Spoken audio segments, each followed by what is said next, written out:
हाय, good morning. आप सब लोग कैसे हैं? मैं बहुत अच्छी हूँ और आज मुझे थोड़ा टाइम मिला है। बच्चे बाहर पार्क में बाहर अपने पापा के साथ में हैं, तो मैंने सोचा चलो एक क्यों ना एक वीडियो बनाया जाए। तो इस वीडियो में मैं आपको वो सारा एक्सपीरियंस बताऊंगी कि जो 3 महीने तक, 3 महीने मैं इसलिए बोल रही हूँ कि शुरू के 3 महीने बच्चों की केयर बहुत ज़्यादा ज़रूरी होती है। अगर आपके पास कोई बड़े हैं तो उनकी हेल्प ले सकते हैं, आपके डॉक्टर्स हैं, डॉक्टर से एडवाइस ले सकते हैं कैसे केयर करनी है। तो ये बहुत ज़्यादा ज़रूरी हो जाता है। रीज़न ये है कि ट्विन्स बेबी जो होते हैं वो प्री मैच्योर होते हैं। कभी भी 9 मंथ से ऊपर, 8 मंथ, 8 साढ़े 8 महीने, 8 महीने से ऊपर जाता ही नहीं है, क्योंकि कॉम्प्लिकेशंस इतने मदर को हो जाते हैं कि डॉक्टर डिलीवर कर ही देती है बेबीज़ को। मेरे साथ भी कुछ ऐसा ही हुआ था। मेरे दोनों बेबी 8 मंथ कंप्लीट होने में 1 डे रह गया था और कॉम्प्लिकेशन इतने ज़्यादा थे कि हम एक दिन भी होल्ड नहीं कर पाते। तो यहाँ कुछ फ़ोटोज़ हैं। ये मेरा बेटा कियान है, ये मेरी बेटी कियाना है। ये सब बेबीज़ उस टाइम 2 या 3 दिन के ही रहे होंगे, तब की ये पिक्चर्स हैं।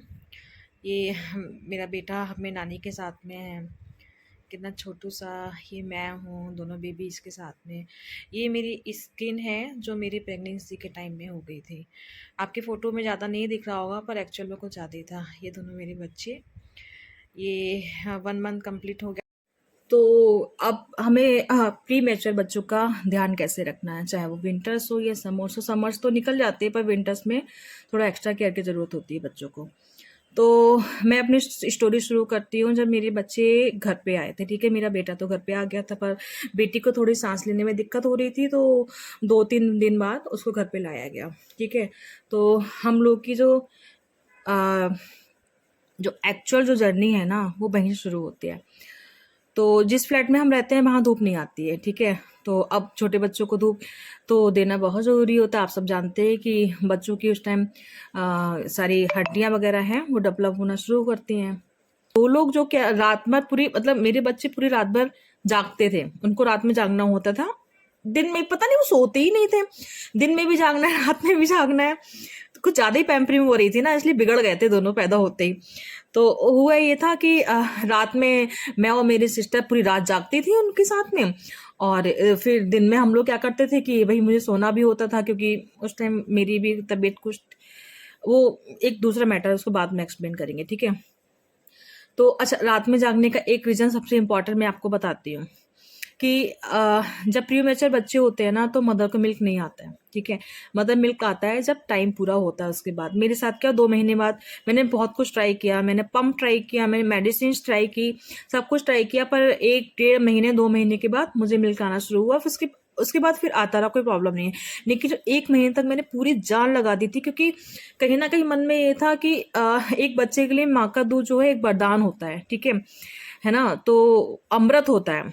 तो वो मुझे अपने दोनों बच्चों को देना है। तो अब जब मिल्क ही नहीं हो रहा तो उनको क्या दें, फॉर्मूला मिल्क। मैं आपको एक बात क्लियर कर देती हूँ एज ए डाइटिशियन कि बच्चों के लिए मदर मिल्क बिल्कुल परफेक्ट है। अगर आप अपने बच्चों को फीड नहीं करा पा रहे हो, ठीक है, नेचुरली फीड नहीं करा पा रहे हैं, कोई माँ नहीं चाहिए कि अपने बच्चों को फीड ना कराए। ठीक है, अगर नेचुरली आप फीड नहीं करा पा रहे हो तो उसके लिए आप कुछ होम रेमेडीज लो। ठीक है, जिससे आपके मिल्क जो है उसका प्रोडक्शन शुरू हो जाए टाइमली।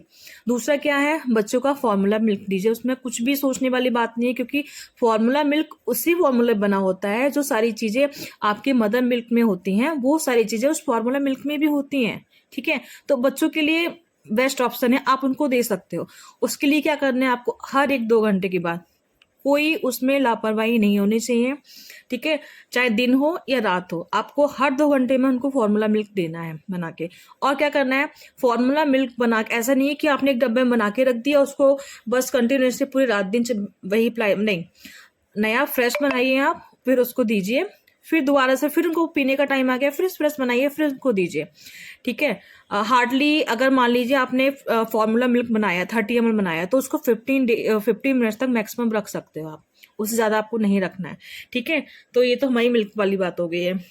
सेकेंडली हमको क्या करना है, कभी बच्चों को चाहे दिन हो रात हो, कभी उनको अकेला नहीं छोड़ना है।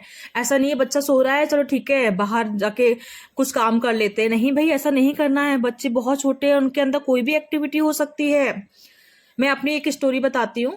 मेरी जो बेटी है क्या ना, उसके साथ क्या होता था, वो अभी उसने फीड किया, मैंने उसको सुला दिया, सोने के बाद क्या अचानक ना उसके मुंह से गाढ़ा गाढ़ा सा मिल्क कहे या फिर कर्ड क्या कहे, वो गाढ़ा सा निकलना शुरू हो जाता था, उससे नोज उसकी बंद हो गई, और बंद होने के बाद वो सांस भी नहीं ले पाती थी। अब बताइए, अगर बच्चा अकेला है, बच्चे के साथ ऐसे नाक में से उल्टी हो रही है, तो बच्चा सांस नहीं ले पा रहा, तो उसके साथ क्या होगा?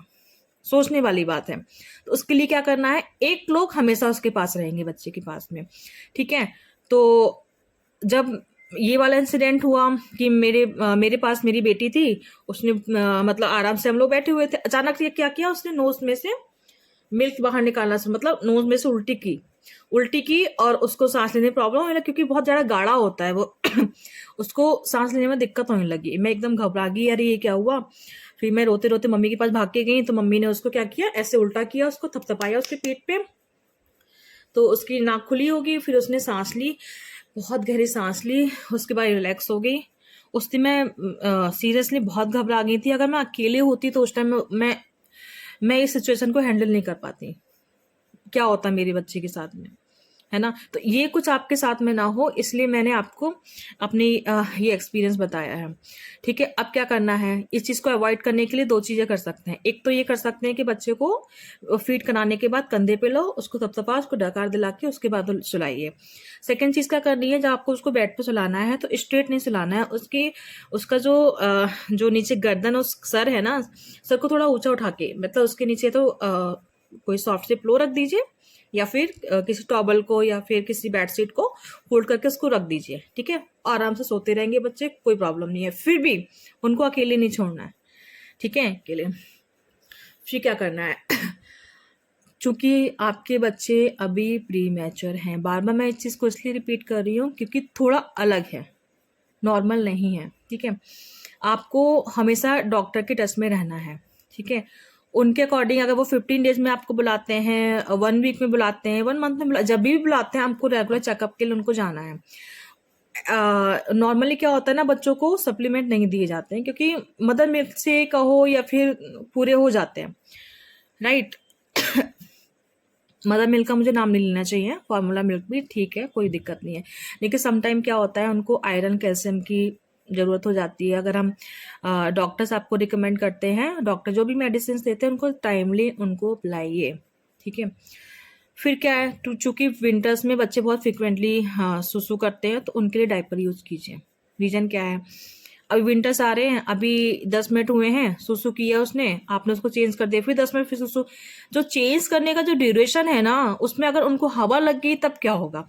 तो बेटर ऑप्शन है कि जब तक विंटर्स है तब तक आप उनको डायपर में रखिए, ज़्यादा अच्छी बात है। फिर क्या करना है, किसी को बहुत खुजली नहीं है, अगर आपके यहाँ टेम्परेचर मतलब 10 डिग्री से कम रहता है, उनको हीटर में रखिए रात में। दिन में ऑप्शनल है, धूप में रखिए, धूप नहीं आ रही है, फॉग है या फिर कुछ ऐसा कुछ है, तब भी उनको हीटर में रखिए। उनको हीटर में रखिए। उनको कपड़े कैसे चेंज कराने हैं, हीटर में रखिए, जब टेम्परेचर बच्चों के अकॉर्डिंग हो जाए उसके बाद कुछ नहीं करना है, बच्चों को गर्म पानी की टॉवल में भिगो के टॉवल से उनको क्लीन करना है, उनको हाइजीन रखना है। हाइजीनिक मोस्ट इम्पॉर्टेंट, ठीक है। ऐसा नहीं है 2-2 3 दिन हो गए भाई जाड़े हैं, वे बच्चों के कपड़े चेंज नहीं कर सकते, बच्चों को सर्दी लग जाएगी, ब्ला ब्ला ब्ला, वो कुछ नहीं करना है, हाइजीन रखनी है, ठीक है। तो उनको क्लीन करके, जो भी आपको पाउडर थोड़ा कम यूज़ कीजिएगा, पाउडर बच्चों को नहीं यूज़ करना चाहिए, ठीक है। तो जो भी बॉडी लोशन वगैरह है उसको लगा के फिर कपड़े पहना के ढक दीजिए। कपड़े ठंडे नहीं पहनाने हैं। जब बच्चों को कपड़े पहनाएंगे, हम हीटर के सामने रख के उसको थोड़ा सा गर्म करेंगे, गर्म करने के बाद फिर बच्चों को पिलाएंगे, ठीक है। अब तो ये हो गया उनका डेली रूटीन। मैं एक बात बताऊं, मेरे बच्चों ने ना 19 अक्टूबर को उनका बर्थ हुआ था, और होली पे उनको फर्स्ट बात दी थी मेरी मम्मा ने। सोचो तब तक उनको कैसे हाइजीन रखा है ना। तो नहाना जरूरी नहीं है, उनको क्लीन करना जरूरी है, ठीक है। क्योंकि इतनी मैं जहाँ रहती हूँ वहाँ बहुत सर्दी होती है, मतलब बिना हीटर के बाहर बैठना पॉसिबल नहीं है, तो ऐसे में बच्चों को कैसे नहलाएंगे। और एक बात और, जब हमारे ट्विंस भी होते हैं, हमारी भी हालत ठीक नहीं होती, हमारी बॉडी भी ठीक नहीं होती है, ठीक है। और बच्चे भी छोटे प्री मैच्योर होते हैं, वीक होते हैं, थोड़े से कम वेट होता है ना। तो ऐसे में आप थोड़ी सी नेगेटिविटी से बिल्कुल दूर रखिए, अपने आप को भी, अपने खुद को तो रखी है क्योंकि मदर इतनी इमोशनल उस टाइम होती है कि अगर उनसे को मतलब उनके बेबी के बारे में कोई ये भी बोल देता ना कि अरे आपके बच्चे का वेट तो बहुत कम है, मतलब मेरे से कोई बोलता है अरे यार आपके बच्चे का वेट तो बहुत कम है, अरे 8 महीने में हुए हैं, अरे 9 महीने का बच्चा होता तो कितना अच्छा होता, और एक ये वो मतलब इतनी सी बात सुन के जो मेरा बीपी हाई होता था, मतलब मुझे बेचैनी हो रही है, रात-रात भर नींद नहीं आ रही है, ये सब कुछ मेरे साथ होता था। भाई देखो, वो डॉक्टर नहीं है, पहली बात तो ये है। अगर आप डॉक्टर के टच में हैं तो आपको इन सब ज्ञान की ज़रूरत नहीं है। एक कान सुनिए, दूसरे कान से निकाल दीजिए। फिलहाल ऐसा होता नहीं है, बहुत कम होता है। ऐसे लोगों के पास बैठिए ही मत, सबसे बड़ी बात है। भई मेरे को रेस्ट करना है, मेरे बच्चे उनको फीड कराना है, ब्ला-ब्ला करके कट जाइए। मैं शुरू-शुरू में ऐसा होता था कि अरे! इसके ट्विन्स पे चलो, ट्विन्स बेबी हैं, देखने चलो। बहुत सारे रिलेटिव्स आते थे, उनके पास मैं बैठ जाती थी। बहुत कुछ अच्छा भी लगता था, लेकिन जब कोई उसमें 10 में से एक बोल देता था, "अरे यार बच्चों का वेट तो बहुत कम है, इनको तो लिया भी नहीं जा रहा है। अरे तुम कैसे करोगी? अरे जो हम मेरे बच्चे तो साढ़े 9 महीने में हुए थे, मेरे बच्चे तो 10 महीने में हुए थे, तो 8 महीने के भी नहीं है। कहीं कुछ, कहीं कुछ, कहीं कुछ।" स्टॉप। नहीं, अगर कोई ऐसी बात करना शुरू कर रहा है, वहाँ से तुरंत कट लीजिए। ये आपके और आपके बच्चे के लिए, दोनों के लिए बहुत अच्छा होता है। ये मेरा फर्स्ट मतलब पर्सनल एक्सपीरियंस है। बहुत कुछ मैंने अवॉइड किया, बहुत कुछ अवॉइड नहीं हो पाया था। उसके बाद जो मेरी कंडीशन हुए, मतलब 3 मंथ्स तक तो आप ये समझ लो जहाँ लोग हीटर में भी ब्लैंकेट ओढ़ के सोते हैं, वहाँ मैं नॉर्मल टेम्परेचर में बैठती थी और एक बस पतली चादर लेके। इतनी मेरी घर मतलब मेरी बॉडी में इतनी गर्मी थी। होता एक्चुअली ये है कि जब आप प्रेग्नेंट होती हो ना, जैसे टाइम बढ़ता जाता है, बेबी ग्रोथ होती जाती है, तो ग्रोथ होती है, पेट भी बड़ा होता है। पेट जब ऊपर नीचे मतलब जब फैलता है तो उसके जो बॉडी के ऑर्गन्स होते हैं ना मदर के, तो उस पर प्रेशर पड़ता है। प्रेशर पड़ता है तो वही बॉडी ऑर्गन्स का जो है जो फंक्शन होता है वो डिसबैलेंस हो जाता है। मेरे साथ भी कुछ ऐसा ही हुआ था। मेरे लिवर में इतनी प्रॉब्लम हो गई थी कि जब मेरी प्रेगनेंसी का टाइम था, तो मेरे पूरे फेस, पूरे बॉडी में इतने मतलब जो नुकीले वाले जो दाने होते हैं ना, अगर आप समझ लो कि एक दाना निकलता है ना, उसको खुजला-खुजला के आप बेचैन हो जाते हो, ठीक है? मेरी पूरी बॉडी पे यही था। हुँ। दिन भर मैं क्या करती थी, कॉम्ब लेके उसको खुजलाती थी, बेचैनी मुझे मतलब आप ही समझ लो केवल उन दानों से ही मेरा बीपी हाई रहता था, ठीक है? खाना-वाना तो आप सब छोड़ ही दो, है ना? वही चीज़ मेरी वो चीज़ स्टॉप हुई जब मैंने बेबी डिलीवर किया। 3 महीने तक रहा, ठीक है? मैं खुद में खुद बहुत ज़्यादा परेशान थी कि मेरी बॉडी मेरे साथ नहीं दे रही है, इतना इरिटेशन हो रही है, मेरा बीपी हाई हो रहा है, बच्चों की कंडीशंस देख के, इतने छोटे बच्चे हैं। मेरा जो बाबू था 1.7 केजी का था। उसका मुँह इतना छोटा, मतलब वो इतना छोटा-सा था, मैं क्या बताऊँ कि वो उसको फ़ीड भी नहीं कर पाता, वो मुँह में बोतल नहीं ले पाता था वो। है ना? तो ये सब एक मदर के लिए बहुत ज़्यादा मतलब इमोशनल पॉइंट होता है ना? तो ऐसे में एक तो मेरा प्रेशर, वो बच्चों का प्रेशर था, ऊपर से मेरी बॉडी का भी। अगर मेरी बॉडी भी ठीक होती, कोई बात नहीं है, मैं इसको सबको हैंडल कर लेती। 3 मंथ्स तक बहुत, बहुत, बहुत ज़्यादा टफ टाइम था। मैं आपको डरा नहीं रही हूँ, मैं आपको इसलिए बोल रही हूँ कहीं आपके साथ भी ऐसा हो तो प्लीज़ डरिए मत। टाइम के साथ सब ठीक हो जाता है। ये टाइम आपके बेबी का है, ठीक है? आज मैं आपके सामने सब कुछ ठीक है ना? मेरी स्किन, मैं सब कुछ ठीक हूँ, आप भी ठीक हो जाओगे। पर जो वो टाइम आपके बेबीज़ का है ना, वो लौट के नहीं आएगा। इसलिए आप अपने बेबी का पहले ध्यान रखिए, अपना भी रखिए, लेकिन पूरा फ़ोकस अपने बेबी पे कीजिए। 3 महीने के बाद ठीक हो जाते हैं बच्चे, ठीक है? तो इतना मतलब ध्यान देने की ज़रूरत है नहीं कि 3 महीने बहुत ज़्यादा इम्पोर्टेंट होते हैं। तो एक बात और है, काफ़ी लोगों को पता होती है कि 6 मंथ से पहले पानी नहीं पिलाना चाहिए बच्चों को ना, ये बात एकदम ठीक है। क्यों? क्योंकि हमारे बच्चों की जो है किडनी डेवलप नहीं होती है। पानी पिलाएँगे, डायरेक्ट फॉर्म में नहीं पिलाएँगे। आप फॉर्मूला मिल्क पिला रहे हो ना, उसमें भी तो पानी है ही ना, लेकिन डायरेक्ट नहीं है। डायरेक्ट आपको पानी 6 महीने के बाद पिलाने हैं। 6 महीने शुरू कर दीजिए आप, कोई प्रॉब्लम नहीं है, लेकिन 6 महीने से पहले मत दीजिए, ठीक है? तो डिपेंडेंसी तो मदर मिल्क पे होती है, फिर फॉर्मूला मिल्क पे होती है, आप ये दोनों चीज़ें दे सकते हो। अगर आपको 2 महीने बाद मिल्क आना शुरू हो गया है, तो आप टाइमली अपने मिल्क, जब तक आपको मिल्क आ रहा है तो अपने बच्चे को फीड कराइए। नहीं आ रहा है तो मतलब फॉर्मूला मिल्क दीजिए, नहीं कि हर 2 घंटे में उनको फीड करा रहे हैं। वो ले, ना ले, आप उनका रूटीन बनाइए। वो रूटीन ऊपर से सीख के नहीं आते, आपको उनका रूटीन बनाना होता है। ये मैं खुद के एक्सपीरियंस से बोल रही हूँ, ठीक है? तो ये सारी चीज़ें हैं। टाइमली वैक्सीनेशन दीजिए, सब आप लोग सब जानते ही हैं।